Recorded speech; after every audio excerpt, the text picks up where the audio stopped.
Big Z Reviews. Bodies, Bodies, Bodies is A24's newest horror adjacent movie that just came out recently, and I enjoyed it. Although it's definitely tough to root for anyone because all the characters suck. But, what you gonna do? This is me. Oh. Whoa. Is this your first relationship?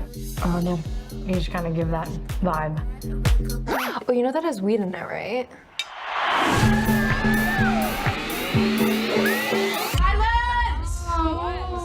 Who wants to play Bodies, Bodies, Bodies?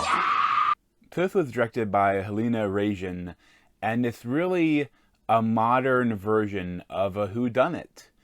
And that's these, all these young people in their 20s, so like out of college, graduated college, and they're all pretty much rich, and they're getting together at one of the parents' houses, remote houses, during a hurricane to just party it out. And they decide to play a game they love playing called Bodies, Bodies, Bodies, which is really just like a murder mystery game. And things go weird when one of the people ends up as a real dead body, and they have to try to figure out what the hell is going on and who's the killer, and they got a movie. So I say the main character of this film is pretty much B, played by Maria Bakalova, from the Borat sequel. And she is kind of the only one that doesn't know any of these other people, and she's the girlfriend to Sophie, played by Amanda Stenberg. And she has been in rehab, and she's now clean. And she's kind of been separated from her friends, but she wants to get together to maybe have an ulterior motive, maybe talk to her old best friend, Pete Davidson, try to get his parents to tell her parents to bring her back in the fold and give her money. And then you have a whole bunch of other friends that are paired up. You have like Rachel Sennott, Chase Three Wonders, Pete Davidson, and Myha'la, and Lee Pace. Lee Pace is the only other one that really isn't in the normal friend group. He's kind of like the much older boyfriend to the one girl. And so, like, then you kind of have this whole thing, like, a lot of the interactions between the people. So this does kind of play out like, I don't know if any young people actually talk like this among themselves. I mean, maybe they do, but a lot of it is kind of like internet speak. And it's kind of what's happening in real life. And it definitely is, I think this movie is kind of commentating on a lot of the bullshit that goes on online.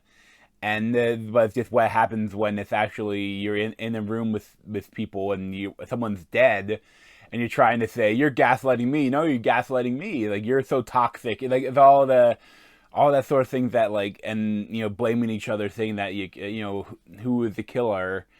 And that's like I said, that's the most difficult thing for me with this movie is that there's really no one to root for. Like, each person, even finding the more stuff about people, are like, obviously, like, B is the most likable person, but even she is lying about stuff, and you don't know, like, and so it's kind of interesting to see that, like, who do you think might be the killer? Do you think it might be, like, the new people to the group, or one of the people in the group that have a lot of confrontations with the other people? You kind of try to, like, figure out who it is, and they're all kind of going against each other, and I think it's not, like I said, it's sold a little bit as a horror film, but it's really not a horror film. But it's just really like a whodunit, because, like, even all of the kills, like, you don't see them happen pretty much. You just usually see the aftermath. You see some, but even then, it's like so messy. And that's the other one thing too. The filming is a little messy, a little sloppy. But, like, it's all so dark.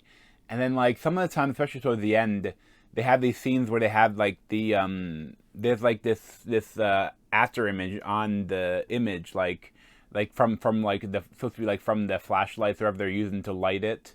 And it kind of a little distracting, like, have this big blob and it's taking up a lot of the screen. But, I mean, I don't know, I don't know if they actually, like, filmed using those lights and that's just the after effect of it, or if that was what they're going for.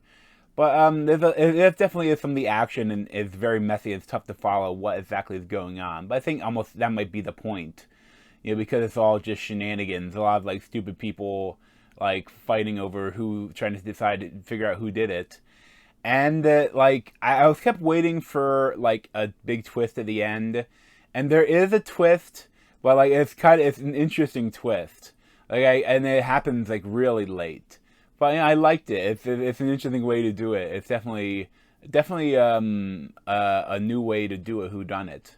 I won't spoil it at all, but it's very interesting, and I did enjoy it.